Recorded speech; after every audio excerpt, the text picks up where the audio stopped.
Hello viewers, মৌচাষ চ্যানেলের পক্ষ থেকে আপনাদের শুভেচ্ছা অভিনন্দন। তো ভিউয়ার্স, আজকে আপনারা পর্দায় যে ভিডিওটি দেখতেছেন সেটা হলো সরিষা ফুলে ঘুরে ঘুরে মৌমাছির মধু সংগ্রহ কিভাবে করে সেটাই আপনাদেরকে দেখাচ্ছি। তো ভিউয়ার্স, আপনারা দেখেন এখানে ফুলে ঘুরে মৌমাছিরা মধু সংগ্রহ করতেছে। এখানে আমার এপিস সেরানা প্রজাতির আমার কয়েকটি বক্স পাশেই রাখা আছে। তো আপনারা দেখেন শুধু এপিস সেরানা মৌমাছির প্রজাতির মৌমাছিগুলোই এখানে সরিষা ফুল থেকে আপনার নেকটারটা নিয়ে চাকে সংগ্রহ করে সেটা মধু হিসাবে রূপান্তর করতেছে।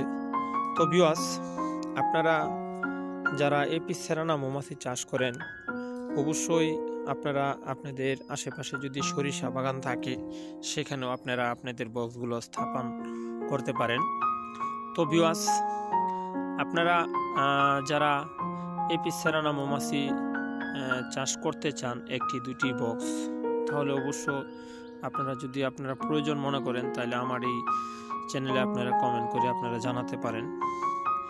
তো আপনাদেরকে আমি সার্বিক সহযোগিতা করতে পারবো। আপনারা দেখেন এখানে সরিষা ফুলের যে মধুগুলো নেওয়ার জন্য মৌমাছিরা চেষ্টা করতেছে। সম্পূর্ণ মৌমাছি সব এপিস সেরানা প্রজাতির। এখানে আমার কয়েকটি বক্স রাখা আছে, সেখান থেকে এই মৌমাছিগুলো আসতেছে। তো আমার বক্সের মৌমাছি, তো আপনার এই জন্য আমি আপনাদেরকে দেখাচ্ছি যে এপিস সেরানা প্রজাতির মৌমাছিগুলো সরিষা ফুল থেকেও প্রচুর নেকটার সংগ্রহ করে চাকে মধু জমা করে থাকে। এখান থেকে আপনার দুটা জিনিস মৌমাছিরা সংগ্রহ করে নিয়ে যায়। সেখান থেকে একটি যেটা হচ্ছে ফুলের রস অর্থাৎ তরল যেটা, সেটা হচ্ছে নেকটার। আরেকটা হচ্ছে আপনার পুলেন। সরিষা ফুলেও প্রচুর পরিমাণ পুলেন হয়ে থাকে।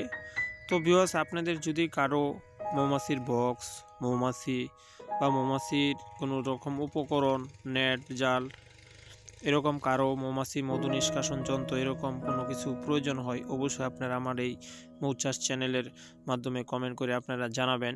আমি আশা করি সব কিছু আপনাদেরকে সরবরাহ করতে পারবো। তো ভিউয়ার্স, আজকে আপনারা যারা নতুন আমার এই চ্যানেলে এই ভিডিওটা দেখতেছেন অবশ্যই আমার এই চ্যানেলটা আপনারা প্রথমে লাইক, কমেন্ট, শেয়ার করবেন এবং সর্বোপরি আমার এই চ্যানেলটা সাবস্ক্রাইব করে রাখবেন, যাতে পরবর্তী